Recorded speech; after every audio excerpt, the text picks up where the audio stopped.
ukikosea umeunguza nyumba ya mtu. Umewahi kuona magari yanayoungua humo barabarani? Umewahi kuyaona? Asilimia kubwa wanaounguza magari ni mafundi wa stima ya gari, kwa sababu gari ina umeme. Sasa ukikosea ukapata fundi hafuati kanuni, hiyo gari yako haifiki mbali. Ndio maana wanasema kosea fundi mwingine yoyote, lakini sio wa umeme. Ni kama dokta anayefanya operation kwenye tumbo la mtu, anahitaji utulivu wa hali ya juu sana sana. Au mtu anayetaka kurusha ndege, marubani wanapimwa mara kwa mara, akili iko sawa? Kwa sababu ajali ya ndege kupona ni 0 ngapi? 0.00. Mara nyingi wanaoponaga kwenye ndege ni watoto. Unajua kwa nini watoto? Watoto hawaelewi kinachoendelea. Sisi tunakufa kabla ndege haijafika chini, na wanaotuandaa kufa ni wale mnaita nini, host nini, wale ni wauaji kabisa. Samahani kama mko hapa na wengine mtanifuatilia mtandaoni. Wale ni wauaji kwa sababu wanakuandaa kufa. Hivi mnawasikilizaga vizuri kabla ndege iondoke? Yaani hivi ni kama wanakuandaa kwamba hii ndege haifiki, mtakufa. Sikutishi, rafiki yangu anasafiri kesho kutu hapo. Yaani kabla yaondoka utasikia abiria funga mikanda, mnafunga. Alafu ndege hii ina milango ya kutokea endapo shida ikatokea. Kwa nini mnahitaji shida? Sisi tunataka tufike. Kwa nini mnatuandaa kwamba kuna shida? Shida ikitokea, kuna mlango mmoja uko hapa, kuna mlango mwingine uko pale, alafu uko mbele kuna wakati mtakosa hewa, mtachukua hapa juu hewa mtaweka, alafu ndege ikitumbukia kwenye maji kuna kitu kiko hapo chini mtavaa, mtajifunga, alafu mtapuliza kipenga. Alafu hivi kweli wanakuandaa kwamba utafika kweli? Sasa hebu niambie rafiki yangu, ukiwa juu alafu ndege nini kinachokuja? Umewahi kuona mtu ameshikilia kiti cha ndege eti sianguke? Sasa uko juu, kuna wakati mpaka unaona ukiegamia dirishani kama vile utasaidia ndege kwenda, unakuta mtu amerudi hapa katikati ili asisababishe uzito. Lakini wanaotutisha ni nani? Ni wale jamaa. Amen. Kwa ndio maana rubani lazima awe mzima kiakili. Kwa hiyo watu wa stima ni watu hatari. Anaweza akakuchomea nyumba, akipishanisha waya, umeme ukaja, nini kinatokea? Engineer, moto. Nyumba nyingi zinaungua moto. Kuna watu ambao wakati mwingine wanataka kuibia shirika la stima apate umeme bure, na hana utaalamu, anaanza kuunganisha mawaya atumie umeme free. Sasa huna utaalamu, ndio unasikia nyumba bam, watu wanasema nini, sijui umeme umefanyaje. Kumbe mtu alitaka kuiba, alafu ndio akajiharibia kila kitu. Hii ni dunia ya kanuni. Yaani chochote unachotaka kufanya, kabla hujafanya kuna kanuni yake. Vitu twingine ni tudogo sana, lakini wote tuna nini? Tuna kanuni. Ndio maana wauliza wamama akitaka kusonga ugali, una kanuni. Huwezi tu kuweka maji ya baridi au kaanza kukoroga na unga. Kitatokea hapo nini? Hautapata ugali uliokusudia. Ukitaka kukaanga mboga, ina kanuni yake. Lazima uweke mafuta yapate moto, vitunguu, nini, ufuate nyanya, sio na nini, ndio unapata kamchuzi kako sawa. Kila kitu duniani kina kanuni. Hata hizo nguo ulizovaa, kabla hujavaa uliuliza kwanza kanuni ya hii nguo inavaliwaje? mbele ni wapi, nyuma ni wapi. Mpongeze jirani yako, mambo umefuata kanuni. Mambo umefuata kanuni. Angalia viatu vyake alivyovaa, amefuata kanuni. Mguu wa kushoto ni wa kushoto, wa kulia ni wa kulia, si ndio? Hivi siku wa kushoto kapeleka kulia, nini kinatokea? Kila kitu duniani kina kanuni. Sasa wakati mwingine kuna kanuni tunazivunja, alafu matokeo mabaya yanatokea. Unaanza kusema shetani, sijui kitu gani. Kuna kanuni. Tunaishi ulimwengu wa kanuni, wa principle. Kila kitu lazima ufuate process. Sasa watu wanataka kuwa na amani kwenye familia, hawajui amani kwenye familia kitakachofanya familia yenu iwe na amani. Kuna process, kuna kanuni. Sasa mtu anakuambia tu, mchungaji niombee familia yetu iwe na amani, alafu hawamjui Bwana wa amani. Bwana wa amani ni nani? Ni Yesu. Sasa mtu anasema kuokoka sitaki, kukabidhi maisha yangu kwa Yesu sitaki, ila muniombee nipate amani.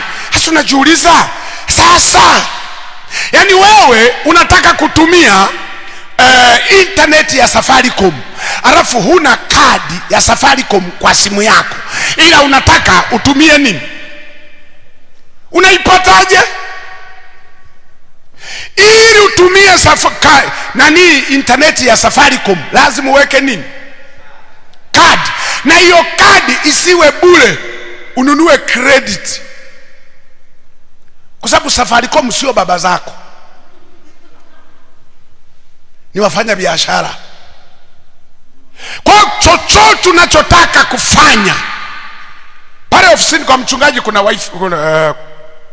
wifi, si ndio?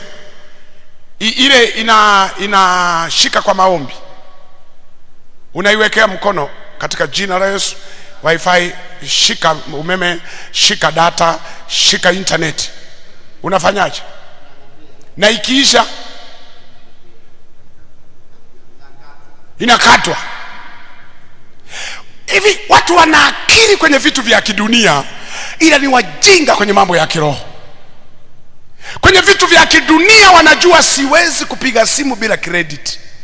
Kwenye ulimwengu wa kimwili wanajua umeme hauwezi kuwaka mpaka nilipe bili.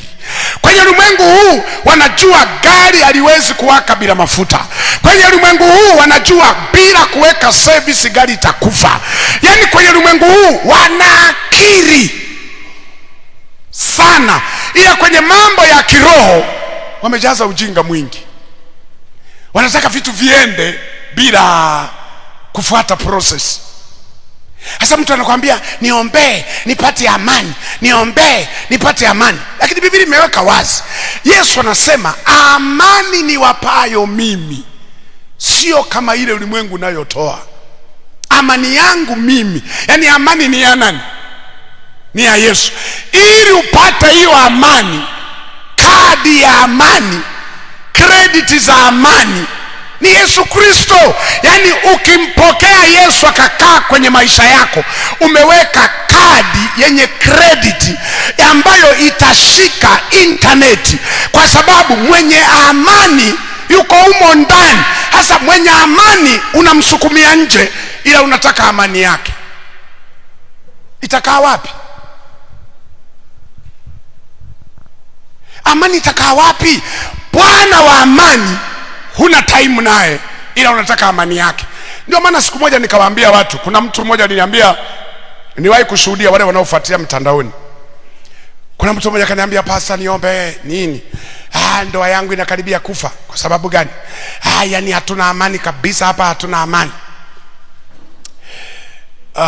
Mimi sina kipawa cha unabii, sina hiyo karama. Mimi ni mwalimu, ni mhubiri wa Injili. Si unajua alitoa wengine kuwa mitume, wengine walimu, wengine manabii, wengine si alitoa wengine. Ingawa siku hizi watu wanashika vyote. Utasikia mimi ni mtume na nabii na mwalimu, si na nani. Pako namuuliza, si utuachie vingine wenzako? Hasa umeshika vyote peke yako. Yani vyote, yani mimi ni bishop, pastor, mtume na nabii na mwalimu yani vyote ameshika yeye. Hai, sasa wenzie sisi tutafanya kipi? Wakati Biblia inasema akatoa wengine kuwa wengine, ili wote hapo kwa kusudi la kujenga mwili wa Kristo. Sasa huwezi kufanya kila kitu kanisani, huo nao ni urafi, ni uroho. Vingine tuachie na sisi pia tufanye. Amen, si ndio? Sasa mimi sijapewa karama ya unabii, lakini mara moja Mungu ananipaka neno la maarifa. Unajua neno la maarifa? Nikamwambia, sasa wewe unataka nikuombee uwe na amani, lakini mimi ninavyokuona hapo ni kama una wanawake 4 wa nje na mke wako. Akashituka. Sasa pastor, umejuaje? Nikasema sijui tu, kuna kitu kinakuja akilini mwangu kwamba aliye kupigia ana wanawake 4 wa nje. Ila mmoja nimeachana naye jana. Kwa umebaki nao 3. Na mke wako ni wangapi sasa? Ni 4 pamoja na huyo. Na huyo wa jana naye hamjaachana kabisa. Sasa nikamwambia, unaomba nikuombee ndoa yako iwe na amani. Na una wanawake wengine wa pembeni 4. Yani unachotaka kuniambia ni kuombee mke wako wa ndoa akubaliane na hao 4 michepuko, mipango ya kando. Hapo hawezi. Sasa kama hawezi, mimi ni kuombee hiyo amani ikae wapi? Kwa mtu ambaye sio mwaminifu. Nikamwambia, mimi usinisumbue. Nikamwambia, mara ya mwisho kwenda kanisani ni lini? Akasema, huu mwaka wa 6. Hujakanyaga kanisa. Ndio unanipigia simu. Nikuombee uwe na amani. Niombe kwa nani? Kwa huyo Mungu ambaye hujamwabudu miaka 6. Yani huyo Mungu ambaye hujamwabudu miaka 6 akupe amani ya ndoa yako. Akamwambia, pambana na hali yako. Akaniambia, ndio maana wanasema wewe ni mzee wa nyundo, si mzee wa kujilipua. Yani baada ya kunibembeleza, akamwambia, nikubembeleze? Nikubembeleze mtu unayefanya ujinga kwenye ndoa yako? Yani mke wako Mungu amekupa, mmetulia, mko na watoto, unaenda kutafuta wengine huko 4, alafu unategemea mke wako aendelee kukupenda, amani iwepo. Nikamwambia, wewe sikuombei amani, na kuombea salvation. Uokoke, utubu. Niambie pasa, niongoze sara ya toba kuanzia leo. Ninaacha hiyo mipango ya kando, ninatulia na nani? Na mke wangu. Uko tayari? Niko tayari. Kabisa, usikubali kwa sababu tunaongea. Nakupa muda, fikiri. Uende mpaka nyumbani kwa mke wako. Nitawapigia mweke round speaker niongee na nyie wote wawili. Sawa. Akafika nyumbani akanibipu. Nikampigia. Kaweka, sema weka round speaker, kaweka. Nikamuuliza, mke wako yuko hapa? Akasema, nipo hapa. Kaambia, sasa mume wako yuko tayari kuokoka? Akasema, aokoke huyu. Nikasema, kwa nini? Maraya sana. Nikamwambia, lakini kwenye kichwa changu kuna kitu kinaniambia hata wewe unaye mmoja. Sasa ningefanya nini wakati yeye anao wengi na mimi nikatafuta wako? Nikamwambia, alafu ndio mnataka ndoa yenu iwe na amani. Nikamwambia, sasa mkubaliane, mnaacha hiyo mipango ya kando, mrudi, mtubu, mrudi kanisani. Wakasema tuko tayari. Nikamwambia, haya, na waongoza sala ya toba. Nikawaombea, wakasema amen. Nikasema, sasa ili mambo mengine mpunguze, vunja laini zenu za simu, mkasajili mpya, ili wale mipango ya kando wasiwapate na nyie msiwapate. Akasema sawa. Lakini sikuamini. Sasa kama wamekalili kichwani, wakaenda wakasajili. Nikamwambia, mwende kwa pastor, mkifika mnipigie. Wakafika kwa pasta, wakanipigia, nikaongea na pasta, wale hao wameokoka, akasema sawa, wakawalea. Sasa baada ya mwezi na wauliza mnaendeleaje, wakasema pasta, ni kama tuko honeymoon. Yani tunapendana, yani shetani sio aliingilia wapi, sio kwa nini alikuwa anatotesa. Nikamwambia sasa, mnajua mbeba amani Yesu Kristo alikuwa hayupo kwenye familia yenu. Ili amani iwepo, process zake, kanuni yake, principle yake, mbebe huyo mwenye amani akae hapo, yeye atakaa na amani yake na nyie mtaenjoy. Ndio maana ukisoma Biblia kuna mahali fulani Yesu alikuwa anahubiri, alafu alipofika jioni akawaambia wanafunzi, na tujitenge na makutano, twende wapi? Twende ng'ambo. Biblia inasema wakati wanataka kuvuka, maandiko yanasema wakambeba Yesu vile alivyo, wakamweka kwenye chombo. Maana yake walimbeba na mamlaka yake na uweza wake na nguvu zake na authority yote aliyokuwa nayo, wakamweka kwenye chombo.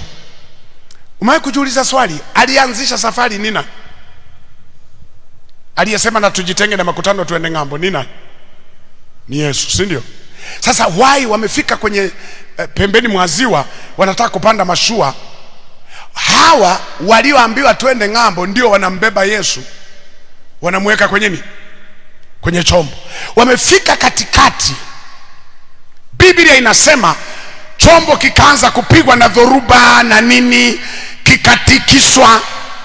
Wanafunzi mara ya kwanza walijitahidi kwa akili zao na wakisaidiana na mwenye chombo kutuliza dhoruba, maana kina Petro si walizoea, walikuwa navua samaki. Lakini wakashangaa, mbona haya mawimbi ni kama yanataka kutuondoa duniani?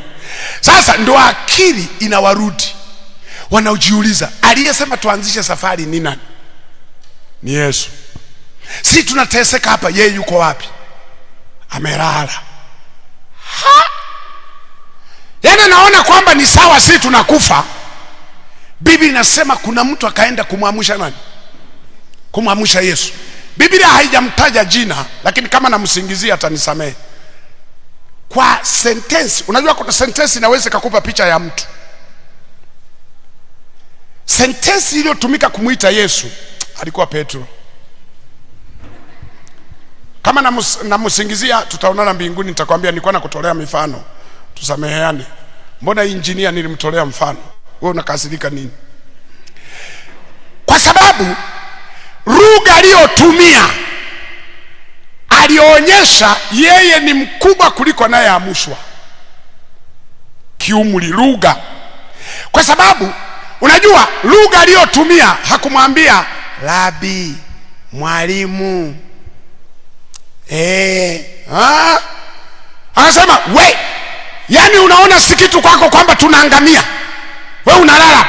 Yesu akaamuka, hakubishana naye, akanyosha mkono, akatuliza bahari na nini, kukawa shwari. Wakaanza kuhema. Alafu hao ujue mwanadamu ni kiumbe cha ajabu. Yesu ametuliza mawimbi na kila kitu, wao tena wanageuka, wanauliza, wanasema ni nani huyu hata bahari na nini vinamtii? Kwa nini nyie mlimwamsha nani? Mlimwamsha afanye nini? Mwanadamu ni kiumbe cha ajabu sana. Kuna mama mmoja alitaka aniletee matatizo. Alikuja akaniambia, Pastor, mume wangu ni maraya sana, nifanyeje ili aache umaraya? Nikamwambia kuna jambo moja gumu, tunaweza tukamuombea. Akasema jambo gani? Nikamwambia tunaweza tukamuombea, akitoka nje hakuna kitu, akirudi ndani yuko sawa. Inawezekana? Nikamwambia yeye inawezekana, tuombe. Tukafunga tukaomba. Tulipoomba Mungu akajibu faster. Yule baba akachukua mwanamke kaenda naye hoteli, amna kitu, akaishia kula chips na kuku, akarudi amesikitika. Tumia na madawa ya Wachina, si madawa ya vitu gani, amna kitu. Akachukua mwingine naye hoteli, amna kitu, akarudi. Watatu ndo akarudi amesikitika kabisa. Sasa yule mama akatoa siri, akasema mbona kama huna amani? Akasema isiji kama yale maombi tuliokuombea yamejibiwa. Akasema maombi gani? Asa tulikuombea kwamba ukienda nje hamuna kitu, ukirudi ndani fire. Akasema mliomba na nani? Akasema na pastor. Pastor yupi? Huyo tunayemsikizaga kwa mtandao, Pastor Mgogo. Nikipigia simu akaniambia tuombe, tukaomba kwa njia ya simu, tukakuombea. Jamaa akachanganyikiwa, kumbe ndiye amenifanyia uharibifu. Akachukua namba akanipigia, pastor, kwa hiyo wewe ndio uliomba na mke wangu? Akasema mimi naombaga na watu wengi. Kuna maombi uliomba yakajibiwa. Nikamwambia mimi nikiomba sijui kama yamejibiwa au hajajibiwa. Wale wanaohitaji maombezi ndio wanatoa ushuhuda. Kwa hiyo sijajua ni mke wako yupi, yule ambaye alisema mume wangu sio mwaminifu. Akasema hayo nimeomba wengi, sio chini ya 1000. Sasa najuaje? Sasa mimi mliomba alafu hakuna nikinania hamuna. Sasa pastor, nakuomba jambo moja. Hebu naomba uombe upunguze kidogo ili niende nikalipe revenge. Wamekula hela zangu, wamekula sijui nini, alafu hakuna kilichofanyika. Pastor, hebu niombe omba kidogo tu ili nikirevenge, alafu uombe ufunge kabisa. Nikamwambia kwa hiyo wewe sio mwaminifu? Akasema wewe, kwani wanaume wasio waaminifu ni wachache? Nikamwambia sikuombei. Nikamwambia kwa sababu aliyechukua imani sio mimi, ni mke wako, kamuombe akupunguzie. Yule hawezi. Nikamwambia sasa dhambi iliyokuwa inakutesa ni hiyo, na sasa imefungwa, si uokoke tu? Kwa sababu sasa ukienda jehanamu utaenda kwa dhambi gani? Okoka tu. Akasema ni mpaka hapa, bora kuokoka tu. Nikamuongoza sara ya toba akatubu. Lakini ni vile huyu baba alikuwa na hekima. Hivi angekuwa baba mwingine si angenimaliza kabisa, angenitafuta kama nimemharibia mambo yake. Sasa wamemwamusha Yesu, ametuliza. Wanasema huyu ni nani mpaka upepo na bahari vinafanyaje? Vinamtii. Kwani nyie mlimwamusha nani? Lakini usalama wa chombo sio kwa sababu ya mwendesha hiyo mashua, sio kwa sababu ya kina Petro wazoefu. Walibeba mtuliza bahari, mtuliza mawimbi, alikuwa ndani ya chombo. Sasa kwa nini familia zetu zinasumbua? Wamemwacha mwenye kutuliza dhoruba, mwenye kutuliza matatizo kwenye familia, nje ya hiyo familia. Hawataki Yesu, hawataki kuokoka, wamekataa, hawataki ibada, hawataki maombi, ila wanaomba wachungaji tuwaombee ndoa zao ziwe na amani. Kama uko mtu hapa na mwingine unanifuatilia mtandaoni, hutaki kanisa, hutaki maombi, humtaki Yesu, umekataa, usisumbue wachungaji. Kwa sababu sisi sio tunaotoa amani, sisi tunakuwa connect. Yani sisi ni viunganishi kati ya Yesu na wewe. Tunamwambia Yesu msaidie huyu. Sasa Yesu kabla haja kusaidia anakuangalia. Umewahi kujiuliza swali, kwa nini Yesu kila watu aliowaponya aliwaambia neno moja la mwisho? Aliwaambiaje?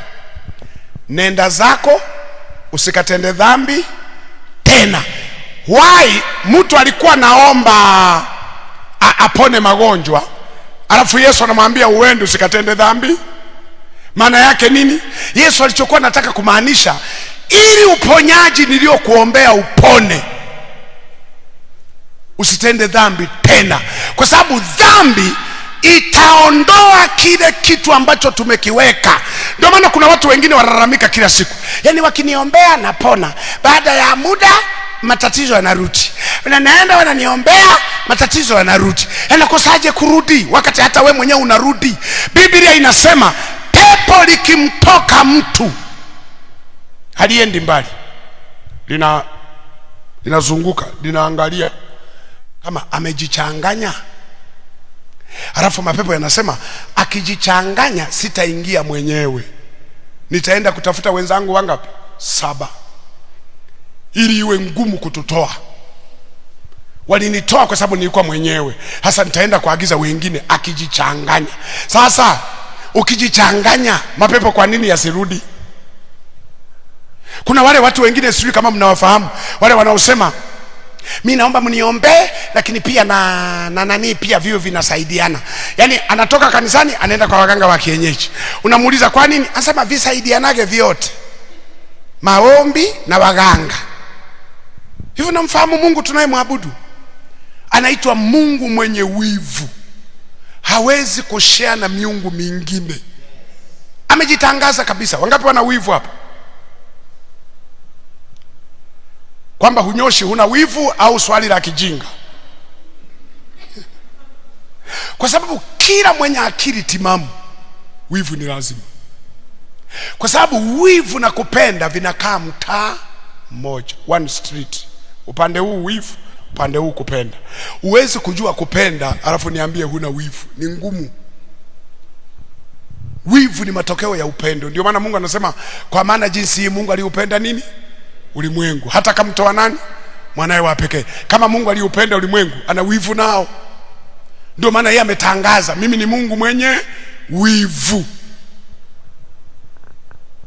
Na kwa sababu Mungu alijifunua kama mwanaume, ndio maana wanaume wana wivu sana kuliko wanawake. Wanawake wana wivu, wana kisirani tu. Wivu wa mwanamke uko kidogo sana.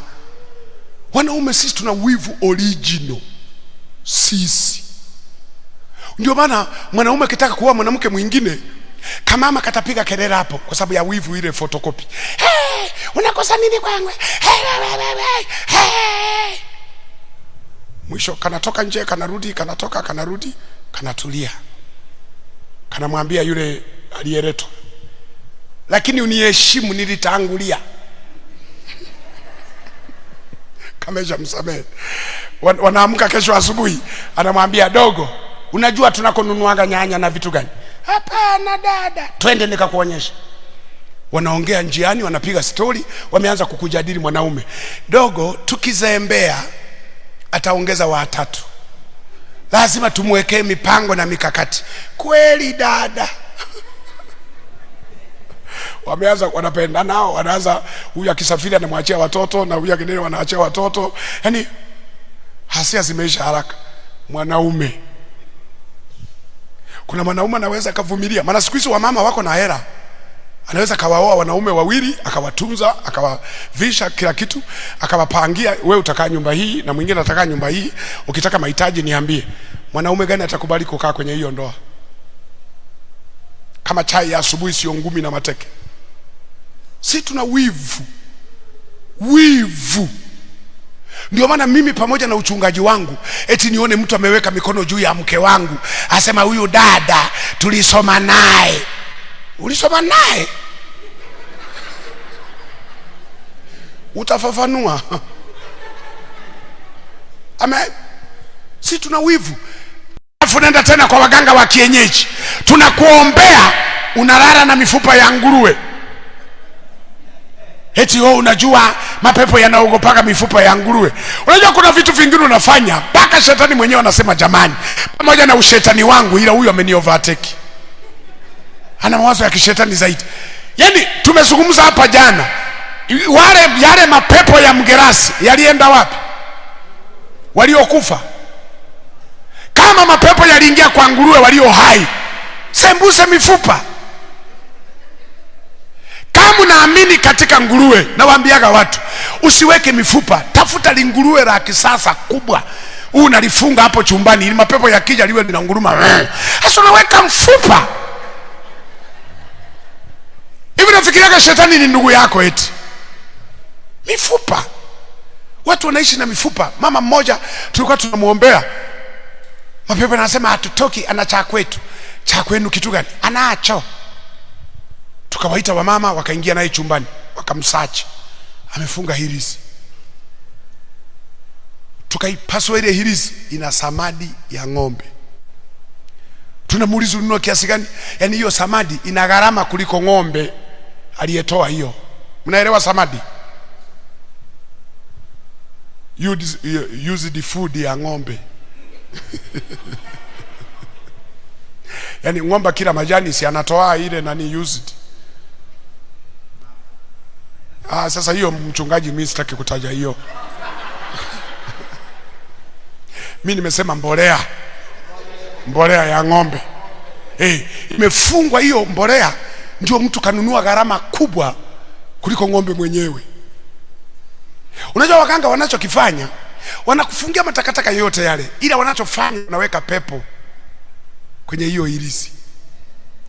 Kwa hiyo hilo hirizi ni pepo umefungiwa, liwe linakusaidia. Sasa bahati mbaya, likija pepo kubwa kuliko lilofungiwa, ndio nasikia mtu amekufa ghafla, kifo cha ghafla, sijui damu zinatoka puani, sijui ameanguka tu, sijui alilala, sijui akafanyaje. Kwa sababu gani? Alifunga kapepo kadogo, alafu likaja pepo kubwa. Tukamwambia mama, umetembea na hii mbolea ya ng'ombe miaka yote? Tulipokata hiyo pepo fyo ikatoka. Sasa hebu niambie, huyu mama kijichanganya akaenda kurudishia hiyo, yatarudi mangapi? Sasa watu wanaombewa kanisani, alafu wanaenda tena kuchukua nguvu za giza. Wamechimbia kwa kwenye nyumba twao. Umejenga kanyumba kana vyumba 7, unaweka madawa mlangoni nani. Ukijenga ghorofa, si ndio utaweka mganga mmoja kae kwenye floor moja? Kuna wakati mwingine tunamtukana Mungu, tunamwinsoti Mungu kwa sababu Mungu amekutendea miujiza. Umefanya biashara, umejenga nyumba, ulikopa mkopo benki, Mungu amekusaidia, umelipa mpaka umemaliza, alafu unasema hii nyumba wataniroga. Yaani huyo Mungu aliyekuwezesha mpaka ikajengwa ameenda wapi?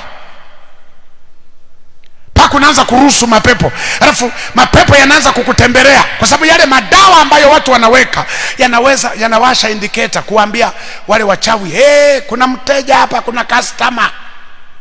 Wachawi wanakuja hapa, wanakusalimia, vunja kiuno, vichomi, vitu gani nini, minya tototo, tikisa vyombo humo, wamekutembelea. Huwezi kuweka antena alafu nakatati nani channel. Unafungaje dishi la DSTV alafu nasema kuna mpira? Umetoka wapi wakati umefunga DSTV mwenyewe? Unaweka mahirizi humo ndani, madawa, vitu gani, alafu mapepo yanakutembelea, mikosi, lana vinakuandama, alafu nasema mniombe. Sasa hata tukikuombea, Bwana ambaye unasema tumuombe, tuombe kwa ajili yako, ndio Mungu mwenye wivu, hawezi kushare na miungu mingine. Haya maneno naongea, kuna watu wanatufuatilia mtandaoni. Usiseme pastor hivi anaongea haya, si tumeokoka, Yesu ni Bwana, hatuvai hirizi, hatufanyi nini. Hii kanisa ni channel ya kuwafikia na wale walio mbali. Haya mahubiri yanaruka live. Hivi naongea, kuna watu wanasikiliza wamevaa hirizi. Hivi naongea, wako kule kwa social media wananiangalia. Wanasema pastor amenionaje? Ameionaje iko hapa? Ameionaje iko hapa? Ameionaje iko kwenye pochi? Kumbe kuwa na hirizi alafu na kuhitaji maombi ni vitu viwili haviendani. Lazima uchague kimoja. Uchague kimoja. Kama umeamua kumtegemea Mungu, tegemea Mungu 100%. Kama umeamua kutegemea shetani, uwe agenti wake.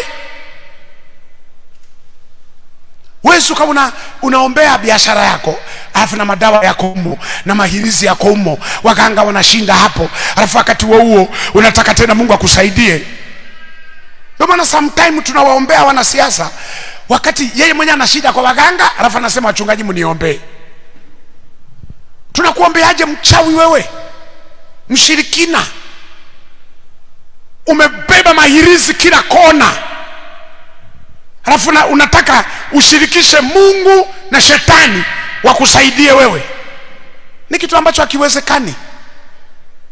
Kwa hiyo ili amani ikae kwa nyumba, lazima huyo Bwana wa amani awepo hapo kwenye nyumba, kwa sababu yeye ndiye anabeba amani, ni ya kwake. Ili familia yenu na ndoa yenu iwe na amani, Bwana wa amani akae hapo ndani, kwa sababu yeye akiwepo ndani automatically amani ipo. Haleluya. Wangapi wamewahi kupanga nyumba karibu na polisi? Yaani nyumba mnayokaa wamo na polisi. Mwahi kuishi hiyo nyumba? Uliko naishije engineer? Unajua polisi wamo. Unajua kale kahofu ka tunaweza yaani ni kama unaanza kutegemea watu wawili, Mungu na hawa. Kwamba watu wakija polisi yupo. Amen. Mwahi kuona watu ambao wana urafiki na polisi wakubwa? Kwa mfano mimi sasa ni mzee wa polisi Kenya. Mwe mnaniangalia vizuri. Oho, ni mzee wa polisi wa Kenya. Sasa kuna kale ka confidence, mtu akinisumbua nampigia mkuu, hey, kuna mtu anasumbua hapa,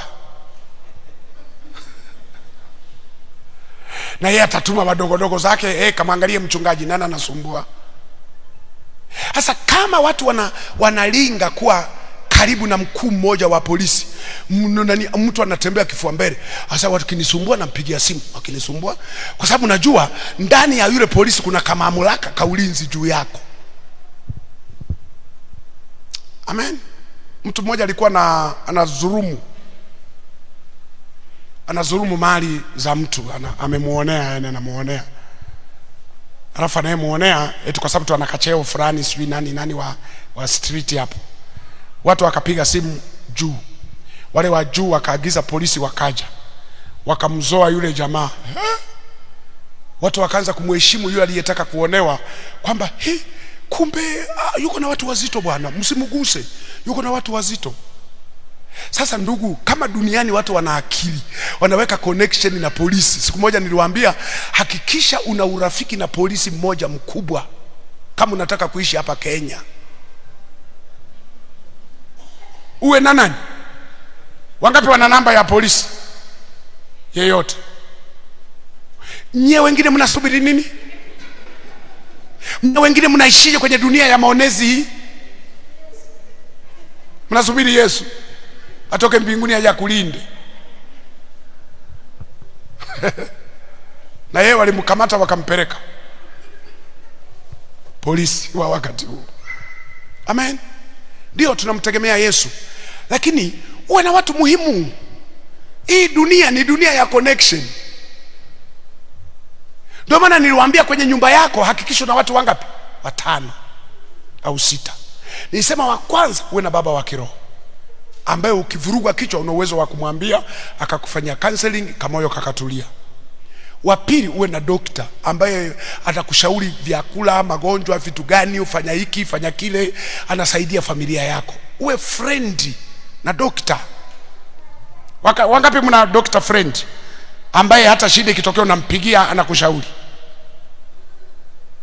Namtegemea dokta Yesu. Sawa. Lakini tukasema mtu mwingine ambaye unapaswa kuwa naye lawyer. Hii ni dunia watu wanaonea. Uwe na mtu anaweza kukushauri, nenda hapa, fanya hiki, fanya kile. Watu watachukua vitu vyako kirahisi tu, na mwachia Mungu. Na Mungu anasema yasiyowezekana kwa wanadamu, kwa Mungu yanafanyaje? Lakini kuna mambo yanawezekana kwa wanadamu. Uwe na mwanasheria kusaidie. Hauna hata mwanasheria. Amen. Nikasema uwe na counselor ambaye atakuwa na kushauri. Kuna mambo mengine yanahitaji ushauri wa kitaalamu. Sisi wakati mwingine wachungaji, mambo yakitushinda tunakimbilia kukuombea tu, lakini kuna mambo yanahitaji maombi, yanahitaji akili tu ya kawaida kukusaidia. Amen. Unanisikia? Ndio mtu mwingine polisi unakuwa naye. Kuna watu mnafanya biashara, kuna watu mna nini, huna hata namba ya polisi. Jamaa mmoja alivamiwa akapiga Safaricom. Hasema hapa niko na Safaricom, wanasema tukusaidie nini? Akaunti yako ina matatizo gani? Sio akaunti, nimevamiwa na polisi. Sasa Safaricom wakusaidie nini?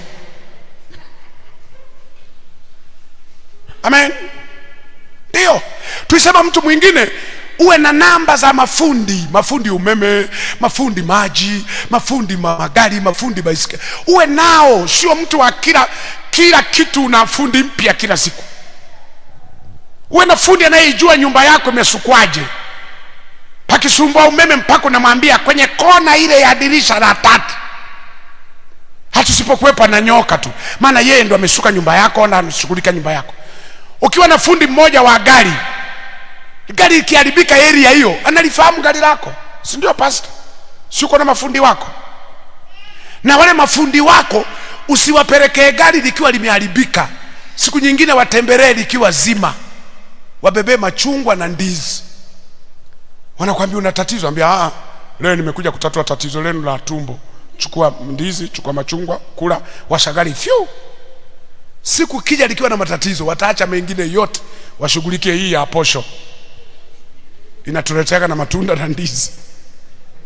Yesu alituambia jipatieni marafiki, jipatieni marafiki waje wakusaidie wakati wa shida. Lakini sisi tukoje? Yaani ni watu wa kujisahau kabisa. Unakuta hata mama anaendelea kuzaa lakini hana namba ya yule mama anayezalishaga kule hospitali. Kwa mama mnaoendelea kuzaa, hai. Kwa mama hai. Ili kanisa wote wamemaliza kuzaa. Au mnasema mamlaka sio ya kwetu, mamlaka ni poachers. Wakituanga risasi sawa, wasipotuanga maisha yanaenda. Lakini huna hata mtu ambaye wa hospitali anayekuzalisha watoto alifanya nini? Huna. Tena wengine hata siku aliyokuzalisha ulitoka unatukana. Haka kamama kafupi haka kamama kanini kaliko akanibembelezi, kanaongea lugha ngumu. Yaani unataka kubembeleza uwe mtoto. Wamesoma saikolojia kumsaidia mama mjamzito. Sukuma, hey, usiniharakishe. Sikuharakishe. Wana namna wanakuongelea maneno fulani, ukasirike usukume kwa hasira, katoto katoke. Ni masomo ya saikolojia wamesomea. Amen. Uwe na watu muhimu ambao wakati wote unawaita. Hasa wewe umenyooka tu kama sigara. Yaani kila kitu kipata tatizo ndio unaanza kutafuta suluhisho hapo hapo. Sijui inafanyaje? Hii inafanyaje? Unaishi kwenye ulimwengu gani?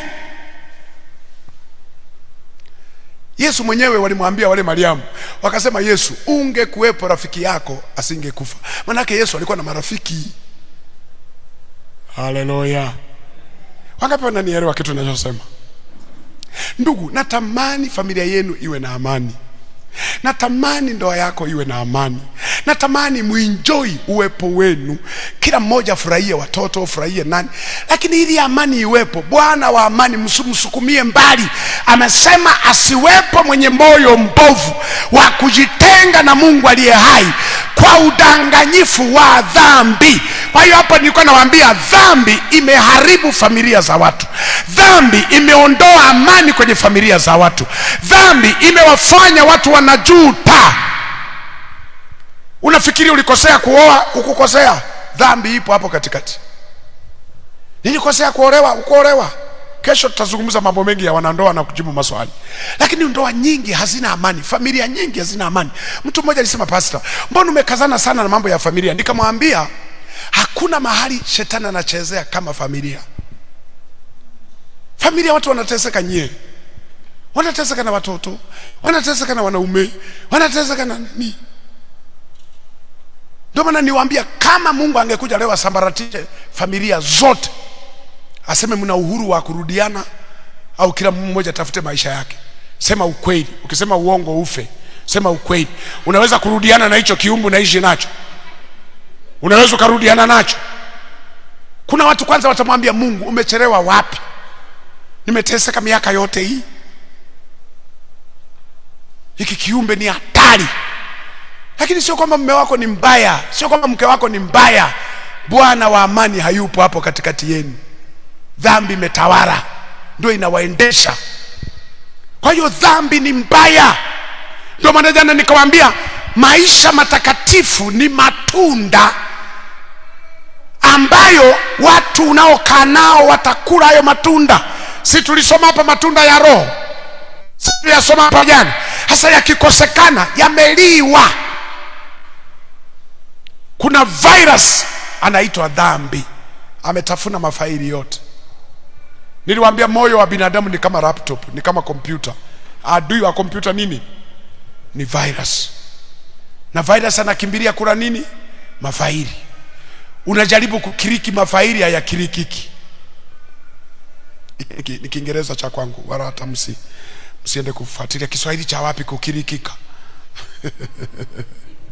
Yaani ukichukua ile mouth, si ndio? Kuna kale kama jamaa kanaenda kana kuuliza unataka kufungua nini? Unakapeleka mahali alafu na kiriki, si ndio? Mnasema kukiriki au mnafanyaje? Mnakiriki. Alafu kama faili limeliwa na virus, ukikiriki linakirikika? Halikirikiki.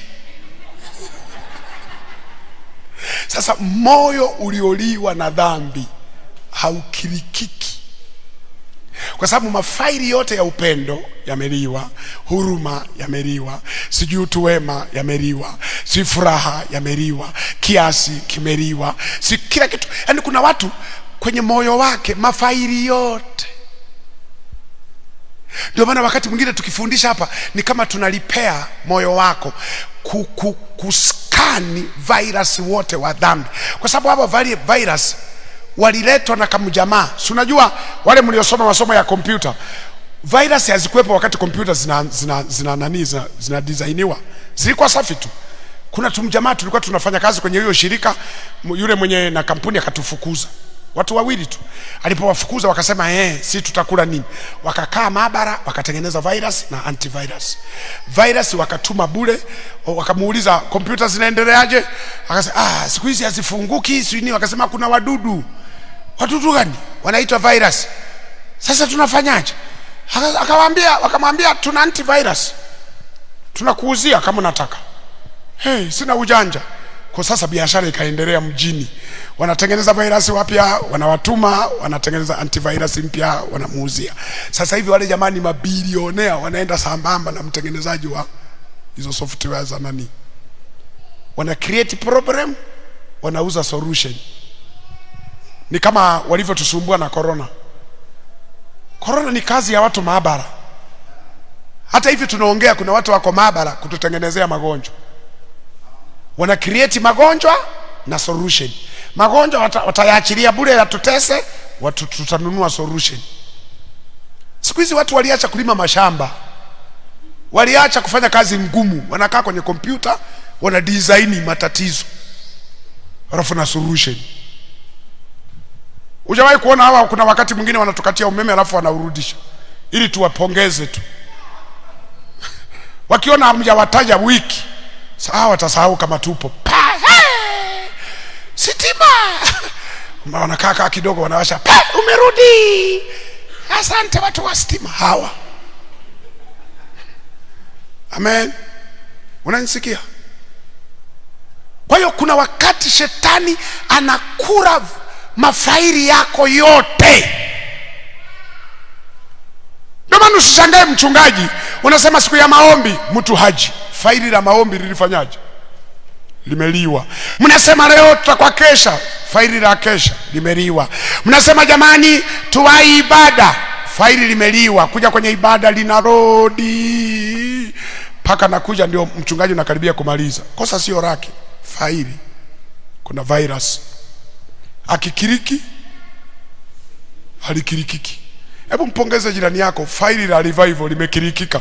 Mwambie asante kwamba faili lako limekirikika. Maana wengine wamekiriki, halijafanyaje? Halijakirikika. Sasa nilipanga leo ningekuja, nilipanga lakini mambo yakagoma, manake faili limefanyaje? Sasa ili hao virus waondoke, ni haya mafundisho tunayokufundisha hapa wiki yote hii. Nimesave haya mafundisho kwenye moyo wako ili virus wakija inaskani.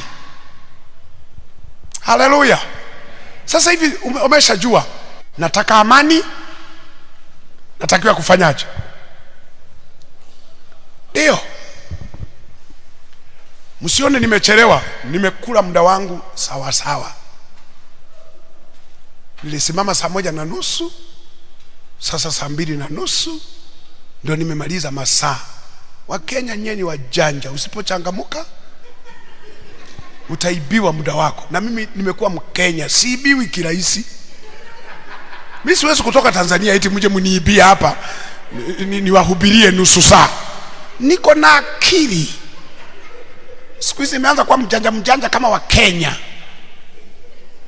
Sasa nimemaliza muda wangu, lisali moja limeenda. Hata hangalii muda, saa hizi 2:30. Nilisimama saa ngapi? Na ili iwe lisali moja natakiwa nikumaliza saa ngapi?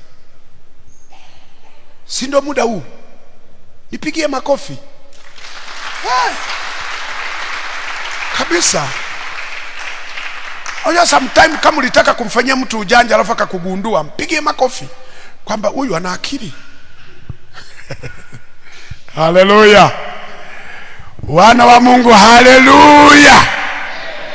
Naona watu mnakiriki faili la kumaliza ibada. Ngoja basi, limekirikika, naomba tusimame. Kuna kitu umejifunza kwenye revival hii. Umejifunza madhara ya dhambi, kwamba dhambi kiwepo kwenye familia wenzako watateseka. Kwa hiyo ndio maana siku zote nasisitiza, kazana sana kumshawishi mtu aje kanisani. Mbembeleze, mlipie hata fare aje kanisani, kwa sababu ukitengeneza mtakatifu kwenye familia yako ni kwa usalama wako. Amen.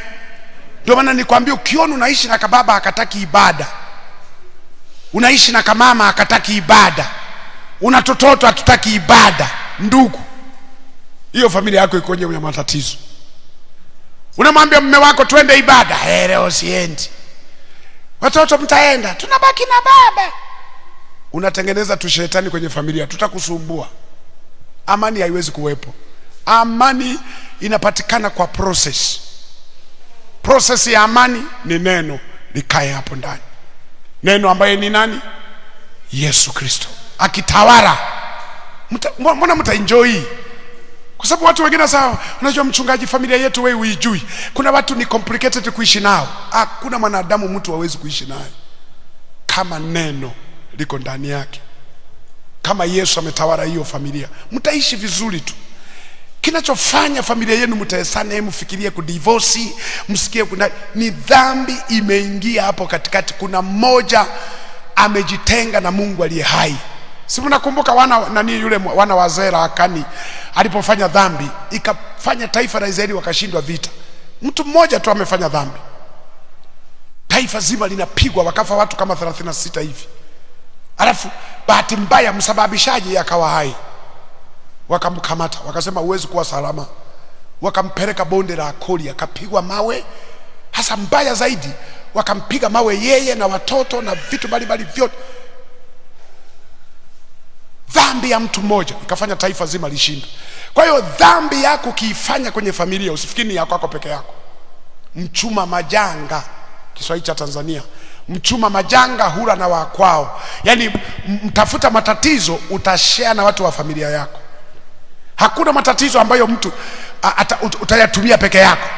Jehanamu kweli utaenda peke yako, lakini matokeo ya hiyo dhambi utatesa na wasiohusika. Ndio maana mtoto wako akiiba, wote mnashiriki uwizi wake. Hata kama atawekwa polisi, kumtoa kule mtauza mbuzi. Mbuzi haikuweko, imeshiriki kukomboa kaka. Sijui redio zitauzwa kukomboa kaka. Sijui mashamba yatauzwa kukomboa. Yaani vitu vyote vya familia vinahusika na uwizi wa mtu huyu. Mbuzi nasema nibaki nyumbani wakati kaka yuko jela, muniuze, alafu kanaenda. Mashamba nasema mnalilima wakati mtu amefungwa, ni muniuze. Kwa hiyo vitu vya familia vinatumika kukomboa nani? Ndio maana niwaambie, ukiokoka paka vitu vya nyumbani vinakuwa vimeokoka, kwa sababu uliyookoka unasababisha usalama wao. Mnabisha, kwani mlevi akilewa godoro alipati taarifa? Mnafikiri magodoro yote mnayoona yameanikwa nje ni ya watoto? Sio ya watoto, mengine mijitu mizima likilewa mpaka godoro linapata taarifa. Hasa huyu baba kiokoka kiacha ulevi, godoro si limepona? Fuatilia familia za watu ambao hawajaokoka wakianza kupigana, kila kitu kinashiriki vita. Stuli hazikaliwi kichwani mwa mtu, sufuria sio kusonga ugali kichwani mwa mtu. Yaani kila kitu mwiko, yaani vyote vinashiriki vita. Wewe unapiga baba, unaenda kuamua vita, kila kitu kina hema. Makochi yamepinduka, meza zimepinduka, kila kitu, kwa sababu ya dhambi ya watu wawili. Nyumba nzima haina amani. Lakini ukiokoka, kafriji kako kameokoka, kanatunza juice, maziwa, soda. Lakini kama hujaokoka, katakuwa kalevi mpaka kafriji, kanatunza pombe, kwa sababu mleta amani hayupo hapo. Kila kitu kitakuwa hovyo. Shika mkono wa jirani yako. Unampenda jirani yako, unatamani Mungu amtunze na utakatifu ili familia yao iishi kwa amani. Amen. Yesu mwenye furaha awe ndani yao. Bwana wa amani awatawale. Hebu tamka amani kwenye nyumba hiyo, tamka amani kwa huyo uliyekamata mkono wake. Muombee Mungu amsaidie, nguvu ya dhambi isiwe na nafasi kwenye maisha yake. Yesu aweze kumsaidia, Yesu aweze kumkomboa, Yesu aweze kumponya. Kama kulikuwa na nguvu ya dhambi ilikuwa inatumikisha maisha yake, ilifanya familia yake wakose amani, alijitenga na Mungu aliye hai, aliruka principle ya kutunza amani kwenye familia. Hebu muombee katika jina la Yesu, amani itawale nyumba yake, amani itawale watoto wake, itawale familia yake, maana Bwana wa amani anaingia katika familia yao na kuiponya na kung'oa kila nguvu na kiu ya dhambi ikaondoke katika nyumba yao. Kiu ya ulevi, kiu ya ukahaba, kiu ya umalaya na ulevi, kwa jina la Yesu. Kiu ya uvutaji wa bangi isiwe sehemu ya familia hii. Baba, kaiponye familia, hata wanaotufuatilia mtandaoni, wale ambao wanahitaji uponyaji. Yesu, kutana nao, badilisha maisha yao, wakalete amani kwenye familia zao. Dhambi imewatenganisha, dhambi imewafarakanisha, dhambi imewafanya watoto wamesambaratika, dhambi imefanya mume amekimbia, mke amekimbia, watoto wamekimbia, dhambi imesambaratisha familia yao. Baba, unda utakatifu ndani yao, wape moyo wa msamaha. Baba, samehe hiyo familia, anzisha maisha mapya ili waishi na watu watakatifu kwa faida Baba ya wenzao wanaokaa nao. Ile nguvu ya dhambi iondoke katika jina la Yesu. Panda utakatifu kwenye mioyo yao, hofu yako Mungu ikatawale hizo familia katika jina la Yesu Kristo. Baba, tumeomba tukiamini Mungu umesikia. Wote tuseme amen. Amina, wana wa Mungu. Amina, amina, amina. Sasa umefika wakati wetu ule wa mtihani. Unafahamu mtihani wa kupima wenye akili, si ndio? Tuonyeshe kama una akili. Chukua sadaka yako ili tujue, na huu unamwangalia jirani yako ujue ulikaa na mtu wa aina gani. Ukiona hajishughulishi, sema Yesu umeniokoa, sikukaa na mtu sahihi, lakini nimemaliza revival salama. Amina, amina, amina. Kama unatoa kwa simu, kuna bahasha hapo, utujazie, na tunaamini wewe ni mwaminifu, huwezi kujaza tofauti na ulichotoa. Utakuwa umejitenga na Mungu aliye hai.